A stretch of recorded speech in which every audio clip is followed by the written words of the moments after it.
Greetings and welcome to On the Brink Radio, broadcast number 304. It's the 20th of December, 2019. It's just right on 5 p.m. New Zealand time. Today is the austral summer solstice, and it's just about right at this exact minute that we're crossing the point in time to where it's now going to be, by the time I finish this sentence, it's going to have gone from spring to summer. And in the northern hemisphere, it's gone from autumn to winter. So it's very interesting how all this timing and everything works with numbers and digits and everything like that. But unlike a lot of forms of time that we measure, astronomical time is based in what appears to be physical reality, the geometry of the planets as they revolve around the sun, the various tilts and angles of inclination and the eccentricity of the orbits, and so it's through a combination of all these things. This is what the solstice is, where now I believe in the southern hemisphere the Earth is actually is close to the sun, but I'm not sure, because perihelion is a body's closest approach to another body, and aphelion is its furthest distance.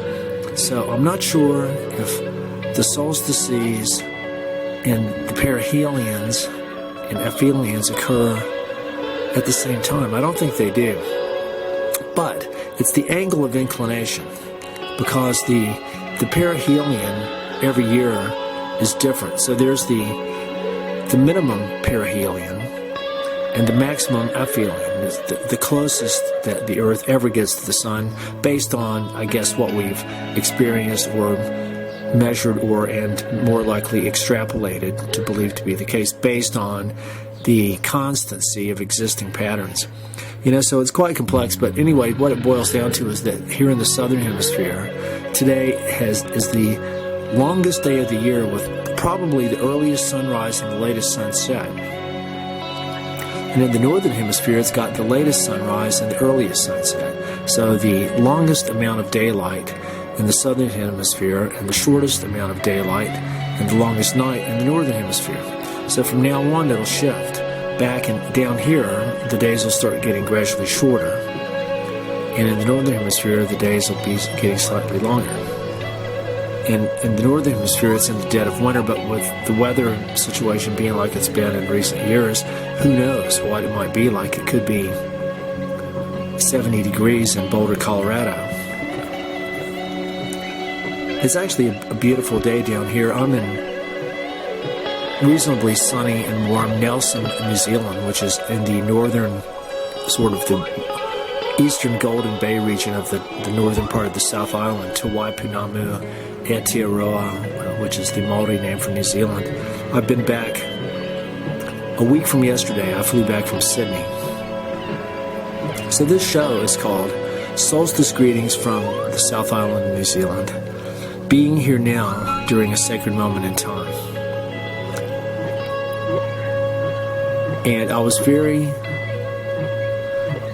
much in awe of what was happening all over Australia. I'd been in Tasmania, in Apollo Bay, way in the far south regions of the mainland in Tasmania, for most of the past 3 months. So I wasn't even close to where all the fires were happening. But in my last 2 weeks there, I was up right in the middle of it, and was about as close as you can get to actual fires without actually being endangered by it, because it was where I was staying in Katoomba. I could look out the window and actually see helicopters dropping water on a fire front that was down in the canyon, but less than probably a kilometer from where I was. So it was starting to encroach on some neighborhoods, and who knows what it's done in the past week, but it's absolutely horrific what's going on there. It's very nice to be back in New Zealand. Now, I've come from the land of where everything on the East Coast the southeast coast is burning, to here we just had a pretty massive amount of rain the past 3 or 4 days. I'd say probably about 40 or 50 mils. And I've been trying to do my best to send this rain over to Australia, because we had a bit of luck with that when my friend Craig, the Yeti Buddhist, and I went camping at the very sacred Mount Yango back in whatever month that was, August or September. Mount Yango is sort of like the Uluru of the East Coast nations. It's about an hour and a half west of Gosford in the Central Coast. And it's in the extreme northern reaches of the Blue Mountains World Heritage Area. But we went camping there, and it was very, very, very dry. And I did my ceremony with my sage and my flute and my drum and asked the ancestors if we might have a little rain. And sure enough, it started getting cloudy. It was already kind of a cloudy afternoon, but it got progressively cloudier as we approached sunset, and it was just on the verge of getting dark, and we were setting up at this little campground. Craig was pitching his tent.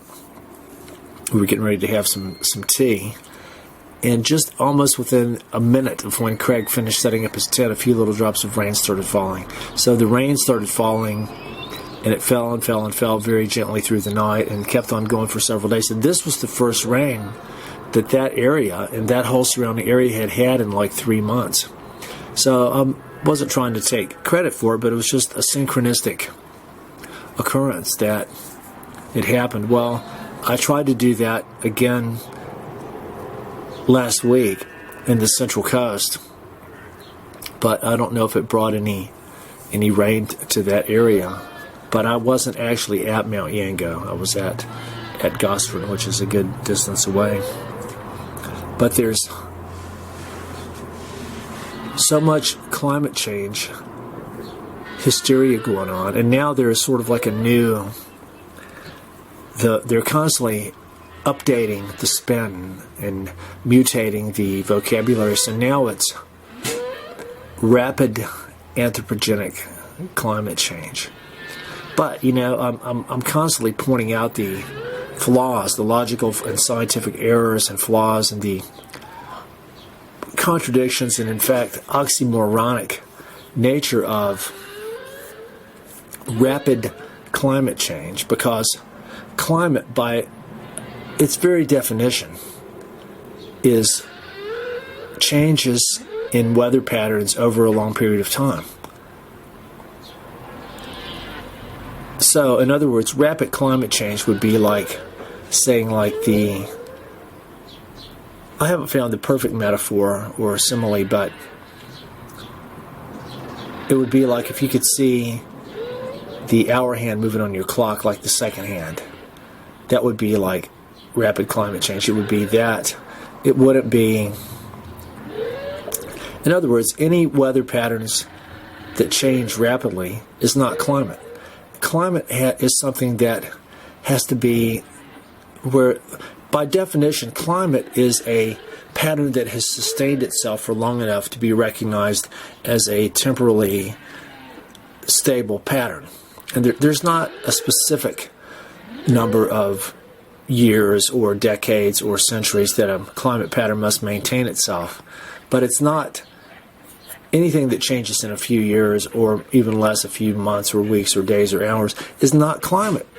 That alone makes it all really, really bogus. But this whole thing with Greta the Great, and I think the expose, investigative journalism by one of my very favorite investigative researchers out there, his name's William Engdahl, Engdahl. Very, very, very fantastic work. But he's exposed the underlying, essentially, geopolitical and financial underpinnings of the whole climate change thing. It's really... Well, it seems to me that what we're witnessing now through the the staged activities of these people that we see. Because Engdahl has documented how Greta is actually essentially employed by Al Gore's organization, remember Mr. Inconvenient Truth, and his top business partner. And these are people that have become billionaires on the back of the whole bogus climate carbon trading thing and stuff. His top business partner is a former CEO of Goldman Sachs, which is one of the biggest, most corrupt banking and financial monolithic institutions in the whole world. So what they're trying to do is this long-standing agenda of what you can truly call the New World Order, a coalition of all the top, most wealthy, influential people. They may not be on the same page with everything, but they're on the same page with enough different things that they're able to sort of muster all their resources and their manipulative operations capabilities into doing things that sort of benefits everyone's agenda, like the whole climate change thing. But it seems like one of the things they're doing with all this is they're trying to make every world leader look bad, or paying attention to how bad they are, or like for example Trump's the brunt of all ridicule. But it's so far beyond anything that can be real. I've always thought that the U.S. presidency, or as they lovingly call it, POTUS, P-O-T-U-S, President of the United States, that POTUS, ever since JFK, has been essentially a product, a psychological warfare operation orchestrated by the CIA or other factions of the intelligence community. And so that's why when Reagan became president in November of 1980, that Bush, George Herbert Walker Bush, was the vice president, but he was really the president. Reagan was just the meat puppet standing out front. So really Bush was running everything as vice president, had just come from being head of the CIA. And just like he was involved with the assassination of JFK, sure enough, a week and a half after Reagan was elected, John Lennon was assassinated because he was probably the single biggest obstacle. Because not only was he someone who was very, very well loved and respected and appreciated, not only as a musician, but as a spiritual and political leader. And he was coming out against these people. He had just said in a Playboy interview, just only a week or two before he was killed, that we must remember to thank the CIA for giving us LSD. So this was, I believe that this was December 8th, 1980 was the day that John Lennon was assassinated. I was in Berkeley, California, and I remember I could feel the collective vibe in that town. I knew something really heavy had happened. And so early December, today's the 20th, so we're past the middle of the month now, but I think around December 4th marked the 7th anniversary of the very first broadcast of On the Brink Radio. And December 7th was the anniversary of, I think, the 78th anniversary of Pearl Harbor, the attack where the Japanese attacked Pearl Harbor on Oahu in Hawaii, but known to be a very huge false flag event because the Americans had goaded the Japanese into attacking, and they knew they were coming. They only left all the old battleships and stuff they wanted to get blown up there. But what it did was it gave America a legitimate reason to then enter and become involved in World War II, which is that's what it was all about. It was just like the new Pearl Harbor that had been called for all through the 90s by the Project for a New American Century. They were calling for a new Pearl Harbor to catalyze a revolution in military affairs that would put America solidly back on top of the heap of global hegemony and military imperialistic strength, unchallengeable by any opponent. So, therefore, on September 11th, 2001, we had the 9/11 false flag terrorism event. Also, in middle of December, we've got the, switching notes from the political to the astronomical, we've got one of the major meteor showers of the year, the Geminids, that comes from my very own constellation, Gemini. Castor and Pollux are spewing out some meteors for you. But apparently this meteor shower comes from when the Earth passes through the debris cloud of the breakup of an asteroid called 3200 Phaethon. That's Phaethon. Phaethon. Now, I believe, according to Emanuel Velikovsky, Phaethon was a Greek god of some kind of celestial being, some kind of monster or something like that. Anyway, it's very, very, very, very interesting. So anyway, back to what I was saying about the leadership. It's like the powers that be behind the whole climate change orchestration operation, which is equal parts psychological warfare and equal parts geophysical warfare.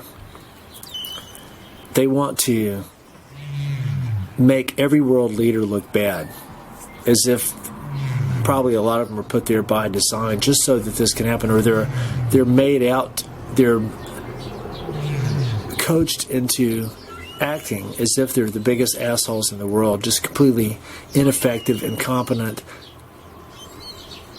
indiscreet, dishonest, corrupt, like Trump.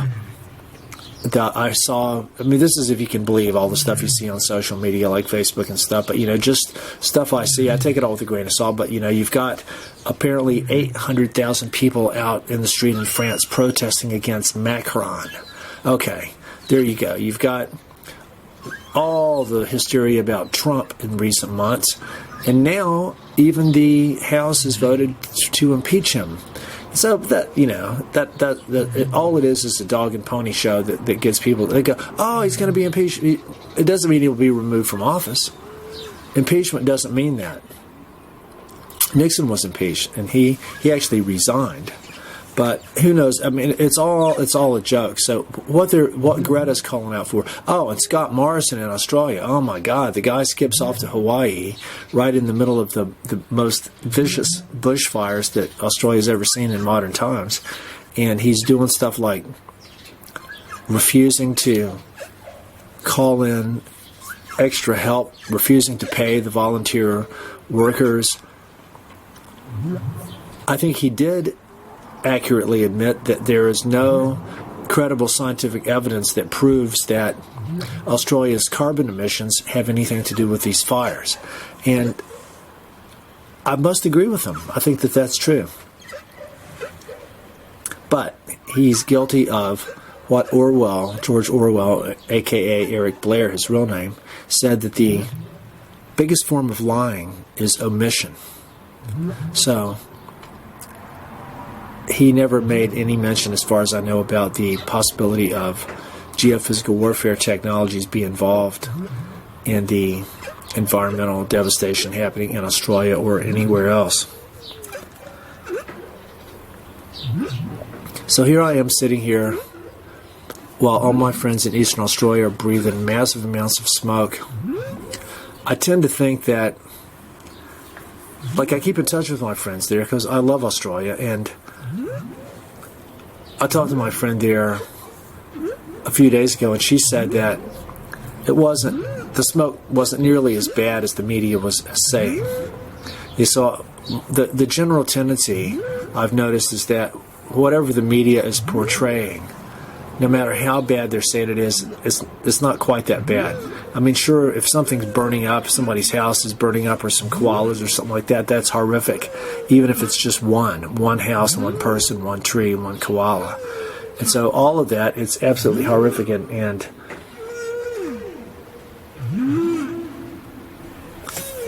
the point I was trying to make is that I think that the orchestration behind this whole thing is designed to manufacture consent in the public mind for the replacement of all these idiotic men leaders that are so ineffective and corrupt and stupid and evil, that are climate change deniers. How dare them?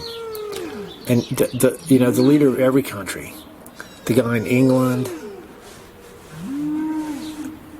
the Australian guy ScoMo, Trump, Macron, and you've got this another trend that I've noticed in parallel to the denigration of the male leaders.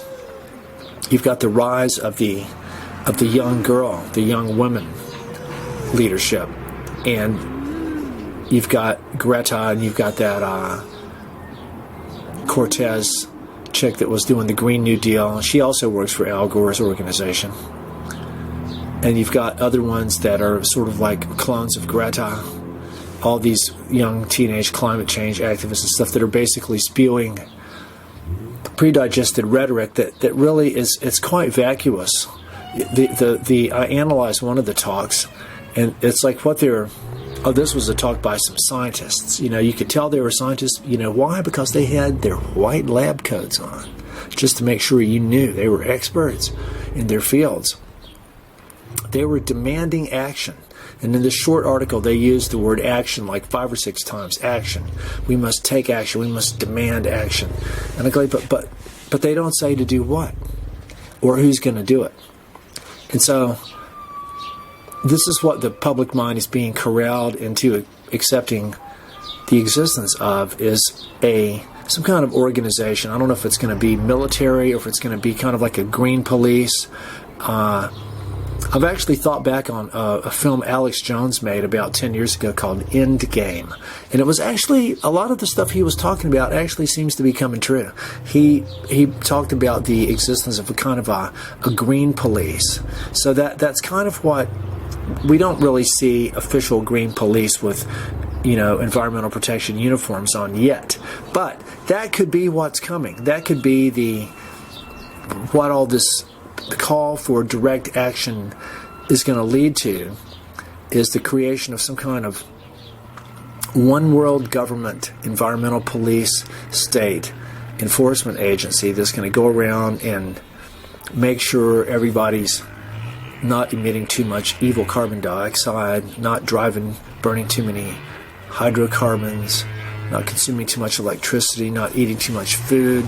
Basically, part of the agenda is to decimate all of the Western economies, to bring them to their knees, and through the trying to pull the rug out from underneath the whole global hydrocarbon industry, even though a lot of these organizations like Goldman Sachs and the Rockefellers and stuff are actually made their giant fortunes from hydrocarbons. So now they're pulling out of it.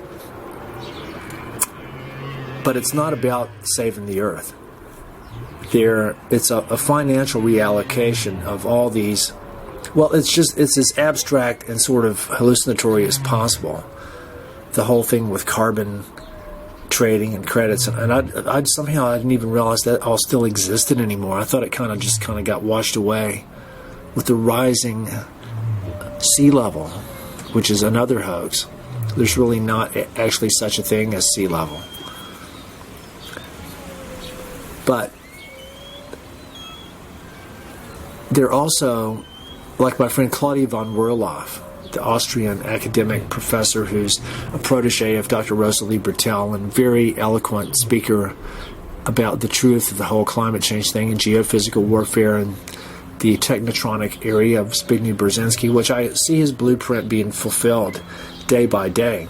He talks about the use of charismatic personalities. That's exactly what Al Gore was. That's exactly what Greta is.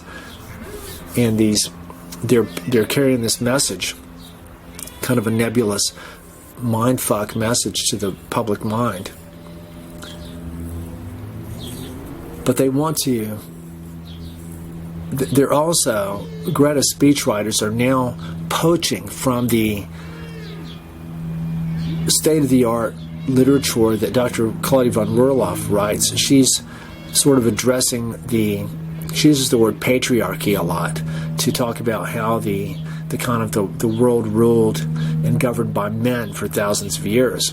But it's not really quite that simple, because you go like, well, okay, what's the solution to that? We'll get rid of all the men.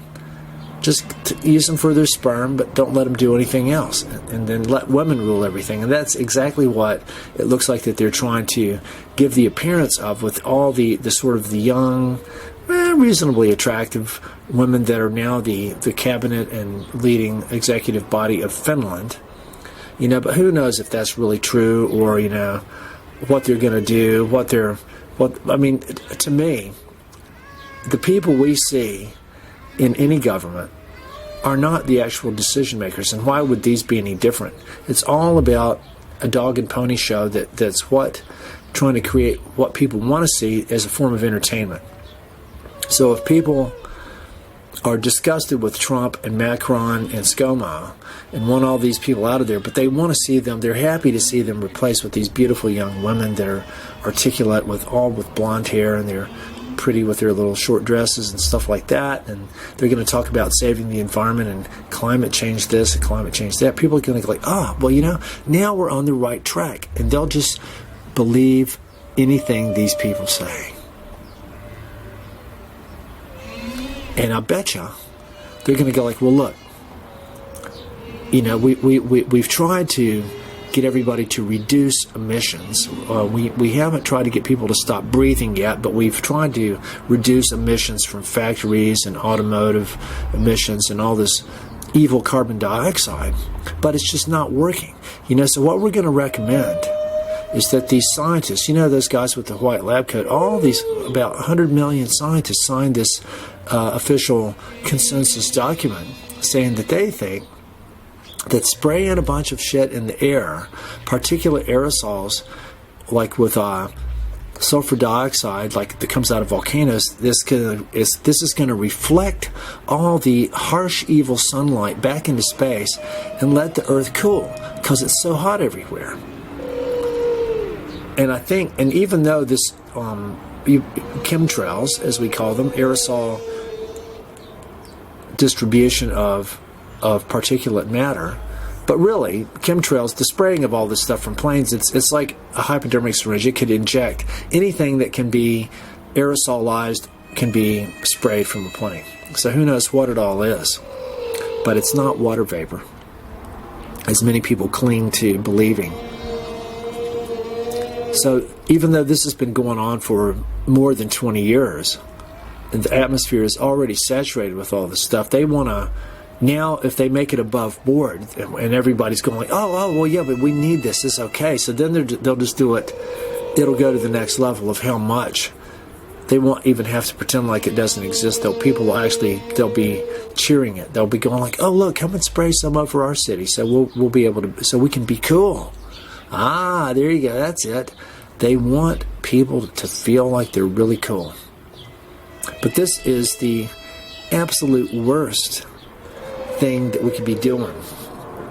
We're back to the threshold of the Atlantean discontinuity, as I've talked about numerous times, as Sherlock Holmes talked about. I still can't believe that I was able to communicate with him, albeit with Morse code, was able to actually converse with Sherlock Holmes, and he said that he would come back on the show again. So maybe after the first of the year, we'll have the very paragon of sleuthing himself to give us an updated report on all this climate change stuff. And maybe he was going to try. I think Sherlock's actually on Mars right now, because he was going to go there, even though he's got ways of traveling using a modified version of Doctor Who's TARDIS. He can go to Mars a lot faster than us in a normal spacecraft could go. It's still not instantaneous. It's still sublight velocity with the TARDIS 2.0. But I think he's there right now, because he was going to try to make sure that the Martians know as much as they can about Elon Musk and his plan to come there and do some terraforming with hydrogen bombs and try to start converting the atmosphere. I don't know if he's going to put oxygen into it, or maybe some whatever kind of gases that silicon-based life forms like. Maybe aerosolized silicon? I don't know, silica gel to help it be a little drier. who knows? The sky's the limit with all this stuff, literally. But in next week's show, I'll talk a bit about some of the highlights of 2019. To me, this is the year that I almost never got used to writing 2019 whenever I had to write the date. I always go like, oh, this is the new year, 2018's over. And now that I've just almost got used to writing it, it's almost over. In just less than 2 weeks, it's going to be 2020, which is going to be quite freaky. I keep jumping from subject to subject here. I'm sitting in my beautiful little studio sleep-out space, courtesy of my beautiful new friend Rudolf Samper from Germany here in Nelson. He's letting me both stay with him and then house sit while he's gone away for Christmas. And I've got a beautiful place to paint and catch up here in Nelson. And it's also, I'd like to thank my friend Julia from Russia, the geologist massage therapist who's so wonderful, who made this connection. And it's really, really special to be here. But I'm sitting in my little room because even though where we are, it's very beautiful, and there's a beautiful river, a tributary of the river right out back that you can hear. There's a good bit of traffic now because it's about 5:30 on Friday afternoon of the weekend before Christmas. So there's a bit of traffic, but you can hear some birds chirping, and I've got the beautiful sunshine almost shining in on me now. And put the umbrella on my painting table, and Rudolph took me to a really nice beach where I gathered up probably about 400 really nice rocks that can be painted on, really nice and flat. Many of them are a variety common here in New Zealand called grey wackies. But it's very nice to be here. So now it's officially summer, especially if they start doing the stratospheric aerosol dispersion at a higher level. We're really going to be encroaching on extraordinarily thin ice in terms of all the different ways that we're waging war against life and against Mother Earth. And I just feel more than ever. There's actually an article I read from NASA about how they've just discovered a new kind of magnetic field coronal ejection on the sun that's never been seen before. So this is in line with many other sort of new or modern versions of natural phenomena that I've noted in some of my broadcasts before. For example, during the exact same time frame that HAARP and all the geophysical warfare activities have come fully online, about the past 20 years, we've seen new modern earthquakes that have come around with a unique anomalous electromagnetic signature. France even put up a special satellite called Demeter to study them. We've got new kinds of bushfires where trees start burning from the inside and whole houses will be leveled, but the shrubberies right next to it are fine. We've got new kinds of auroras. We've got new electrojets. We've got new lightning and new thunderstorms, dry lightning strikes that strike just out of nowhere, and they strike on the land in straight lines, in parallel straight lines, and all of these have the characteristic signatures of artificially created geophysical warfare operations. So now with this new kind of magnetic loop or something like that they've seen on the sun, it really makes me think of the solar tap that was talked about by Walter Richmond in his book The New Millennium, his novel about the Atlantean scientist priests that were tapping into the sun with electromagnetic or crystal-based energy somehow, and they were trying to bring down the energy of the sun, and too much of it came, and it actually burned up a big part of the earth and split the continent and made Atlantis sink and sent the earth spinning haywire off its axis. Quite a Velikovskian catastrophic evolution scenario. But I really feel like something like that is in the works, and I've came across a video thanks to a guy in the Electric Universe Geology group on Facebook. He was a Spanish astronomer. I think he was from Mexico, Mexico or South America somewhere, but down in Central or South America. His name was Munoz Ferrada. That's Munozferrada, Munoz Ferrada. And he was an astronomer who apparently was studying the motions of all these different comets and asteroids and celestial bodies. And he, because of his understanding of the way that the presence of these bodies influences volcanic and tectonic forces here on Earth, he successfully predicted not one, not two, but a whole string of major earthquakes in South America back in the, when was this, in the 1950s or 60s, I think, or not even, maybe even earlier. Successfully predicted a whole lot of earthquakes based on all this astronomical stuff. And apparently he also surmised the existence of not only another planet, but possibly two other planets, one of which has an orbit similar to the existing planets, but it's just further out, basically more or less circular around the sun. But another planet that he called Nemesis, other people have called it Marduk, Nibiru, Planet X. Zechariah Sitchin called it the 12th planet. I'm not sure what the 11th one was, or even 10. But this one apparently has a very elliptical orbit that brings it from way far out and then in very close to the sun. But I'm not sure over what. This would be an orbit identical to that of a comet or an asteroid. So I'm not sure exactly what makes this body different from a comet or asteroid. Maybe the difference is in size. So I'm just now starting to try to delve into his work.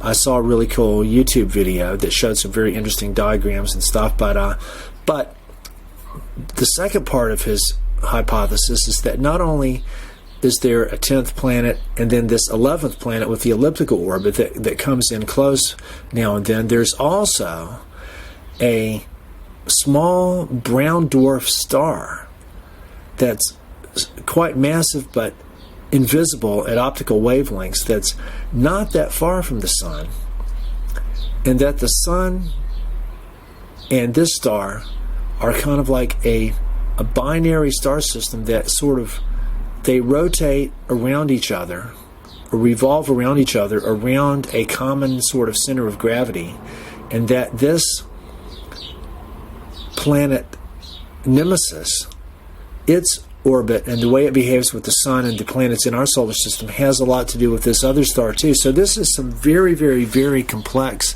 celestial mechanics, and apparently he was dealing only with gravitational, Newtonian, Cartesian mechanical forces. So when you add in the post-Velikovskyan electric universe thunderbolts aspect to all this, it makes it even more interesting, because the guy that posted this story on Facebook was talking about how this planet Nemesis may have a residual electrical charge that it builds up, and that when it gets close enough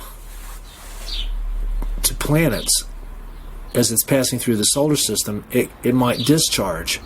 And so this brings up a whole very, very, very interesting array of concepts and ideas to think about, because you'd go like, well, you might be able to map out, this guy Ferrada might have mapped out what he thought was the orbital characteristics of this thing and when it might be due back and where all the other planets were going to be as it comes in and what the geometrical and gravitational relationships are going to be. But then also, if you start adding in the electrical, if you look at for example, what the heliocosmic conditions are during that time, whether we're at a minimum or a maximum in the sunspot cycle, and that's going to affect the solar wind and the cosmic ray flux, and all this stuff has to do with the ionization potential and the ability of the whole interplanetary space inside the orbits of the planets, how it's going to conduct all these plasmas and electromagnetic energies that might be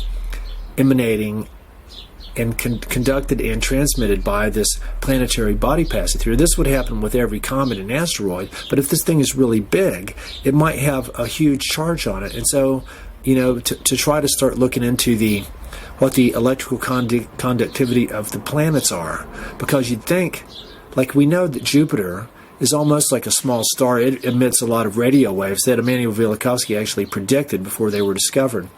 But Earth has a lot of water. We've got highly metallic nickel iron core, molten, we think, and the Mother Ocean covering over 70% of our surface, which is a very interesting conductor of electromagnetic energy. And so I'm just right in the middle of running into all this stuff now, but I really feel like that even without the presence of humans, the Earth and all the other planets would still be subject to these interplanetary discharges, many of which are,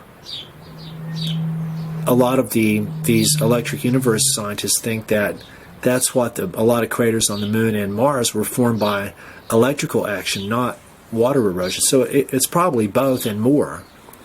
But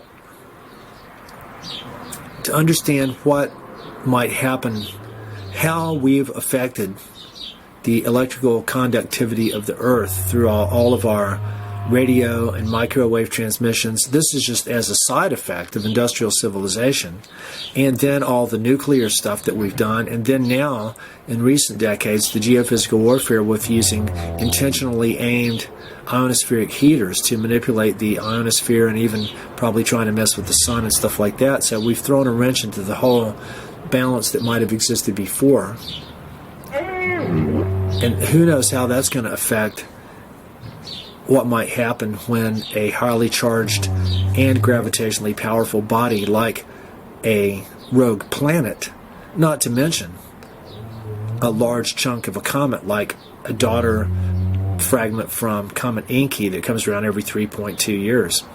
And so you could have multiple encounters of different cometary fragments and asteroids and rogue planets and stuff. I mean, this is the dynamics of the complexity and the busyness of the neighborhood up there in space. Not to mention all the human space junk that we've put up there.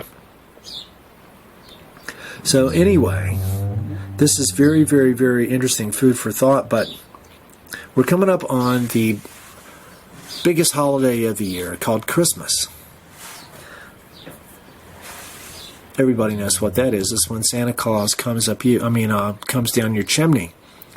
But I learned of another muss that I've talked about before that's back in, I think it's in September, October. It's Michaelmas. It's a holiday celebrated in Catholic countries like South Africa, when the Archangel Michael battled the dragon. And that's when this meteor shower happens. It's when my favorite flower, the Senecio elegans cineraria or Namaqualand daisy, blooms. And so Michaelmas celebrates that. And so I don't know how many musses there are. There's Christmas, Michaelmas, Australiamus. We must all send our most beautiful blessings for all the koalas and all the swift parrots and orange-bellied parrots and all the people in the trees and the plants and the marsupials and the reptiles and the amphibians, everybody getting burned up and damaged and refugeed by these fires. Pray for rain. That's the biggest thing to do. Pray for sending some rain to Australia. And demanding action. That's so funny because it's implicit with all the climate change hysteria. They never say what it is that whoever's going to do it. They don't even say what it is they're supposed to do. Demand action. So I think equally important as understanding what action is supposed to mean is the word acticians. That's what these people are that we're seeing. they're acticians, a cross between actors and politicians, or, like, I'm not sure what Greta would be. I think she genuinely believes what she's doing. That's why so many people are taken with her, because she is, I listened to her talk once, and I think she is sincere. And so that makes it all the more diabolical that she, just like Trump's, going to be expendable one of these days, unless they put her in office there in Finland, or maybe she's going to be the new Prime Minister of Sweden. They're going to lower the age. She'll be the Prime Minister of Sweden. And then she can go and set up shop on Mars with Elon Musk. And Al Gore can be there too. Anyway, enough levity. I better sign off and get the show edited and uploaded. And many, many, many thanks to Jules Stanley at UCY TV. Hope to be interviewing her soon. I hope to be doing another interview with Dr. Fritjof Capra and Dr. Nick Begich, Claudia von Rurloff, a guy named Gordon Hempton, who's a specialist in listening to silence. And I'm hoping to do an interview with my friend Kaitiaki Moana Glenn Edney, and possibly another marine biologist here in New Zealand named Steve Hathaway. Both of these guys knew the recently deceased Jacques Cousteau of New Zealand named Wade Doak. They knew him quite well, and I met Wade back in the year 2000.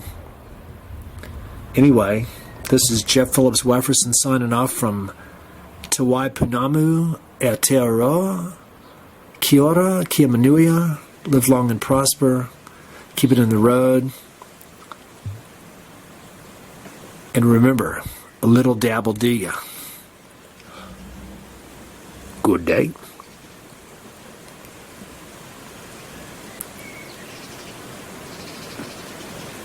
The music we're hearing in the background is a brand new track I recorded with Ian McAllister in Christchurch last week. It's the first time I've ever played electric guitar along with my flute. And it's got a really cool kind of a metallic sound that resulted from me using the bow for Ian's double bass across the strings of the electric guitar tuned in my special modified F-sharp tuning. So this is just the beginning of a work in progress. It's called Continuum.